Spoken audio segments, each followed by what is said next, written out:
जय माताजी मित्रों, હું આપનો હાસ્ય કલાકાર તથા લોક સાહિત્યકાર નરેન્દ્રસિંહ વાઘેલા મારી યુટ્યુબ ચેનલ લોક સાહિત્ય ગુજરાતમાં આપ સૌનું હાર્દિક સ્વાગત કરું છું। મિત્રો બાર ગાવે બોલી બદલે સ્તરવર બદલે શાખા, બુઢાપામાં કેશ બદલે તોય લખણ ન બદલે લાખા। કોણ જાણે શું નાખ્યું છે વાટી વાટીને આ માટીમાં, કોણ જાણે શું નાખ્યું છે વાટી વાટીને આ માટીમાં, કે આ માટી જ ખેંચી લાવે છે માટીને। ટ્રેનમાં એક સુરદાસ ડફલી વગાડતા વગાડતા ભીખ માંગતા હતા। અન્ય ઉપરની સીટમાંથી બેઠેલા એક વ્યક્તિએ 5નો સિક્કો કાઢી નીચેની સીટવાળાને દીધો અને કે ઓલા ભિખારીને દઈ દો। એટલે નીચેની સીટવાળાએ એવો સિક્કો લઈ લીધો અને ઓલા ભિખારીના કટોરામાં મૂક્યો અને ટણીંગ દઈને અવાજ આવ્યો।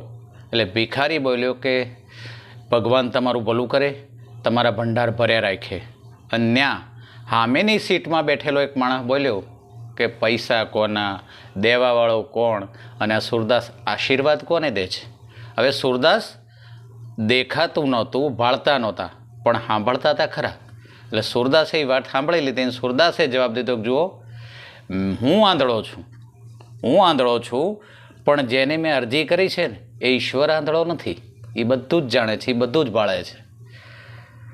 સંત કબીરને એક માણસ બળબળતા બપોરે 3:30 વાગે મળવા આવ્યો અને કબીર સાહેબને જય માતાજી કરીને પાસે બેસી ગયો ને કે બાપુ મારે લગ્ન કરવા છે, કરું કે ન કરું? કબીર સાહેબ કાંઈ બોલ્યા જ નહીં। બીજી વાર ઓલાએ પૂછ્યું કે મહાપ્રભુ મારે લગ્ન કરવા છે, હું કરું કે ન કરું? બીજી વારે કબીર સાહેબે કાંઈ જવાબ ન દીધો। ત્રીજી વાર ઓલા માણસે કીધું મહાપ્રભુ તમને કહું છું કે મારે લગ્ન કરવા છે, કરું કે ન કરું? અને ત્યાં કબીર સાહેબે ઘરનાને હાકલ કરી કે સાંભળો છો? તો કે હા। તો કે એક દીવો પેટાવીને લઈ આવો ને। એટલે ઘરવાળા દીવો પેટાવીને આમ હાથમાં લઈને આવ્યા અને કબીર સાહેબની પાસે મૂકી દીધો। અને થોડીક વાર થઈ, 5-1 મિનિટ થઈ અને કબીર સાહેબે ફૂંક મારી અને દીવો હોલવી દીધો। અને પછી ફરી વાર હાકલ કરી કે સાંભળો છો? તો કે હા। તો કે આ દીવો લઈ જાઓ ને। તો ઘરવાળા આવીને ચૂપચાપ એ દીવો ઉપાડીને લઈ ગયા। અને ઓલો માણસ બોલ્યો કે આ ધોમ તડકો, બપોરના 3:30 વાગ્યા છે અને પ્રભુ તમારે આ દીવાની જરૂર શી પડી? મહારાજ તમારે આ દીવાની જરૂર શી પડી? અને ત્યાં કબીર સાહેબ એટલું બોલ્યા હતા કે તમે પૂછ્યું, પણ એમણે કાંઈ પૂછ્યું? મારા ઘરવાળાએ કાંઈ પૂછ્યું? તો કે ના, બસ આવું મળે તો કરી લેજો, નહીંતર વાંઢા રહેવાય। સારી કન્યાને સુકન્યા કહેવાય, પણ સારા વરને સુવર ન કહેવાય।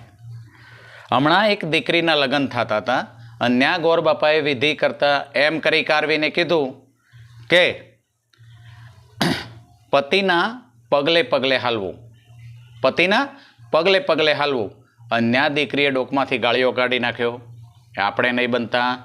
એટલે મહારાજ કે બેટા પણ પતિના પગલે પગલે હાલવું જોઈએ, કે પણ આપણે નહીં બનતા, શું કામ? તો કે એ હેલ્પર છે, વાયરમેનનો એ હેલ્પર છે, અને દીમાં 50-60 થાંભલા એ ગામમાં ચડે તો મારે કેટલેક થાંભલે ચડવું?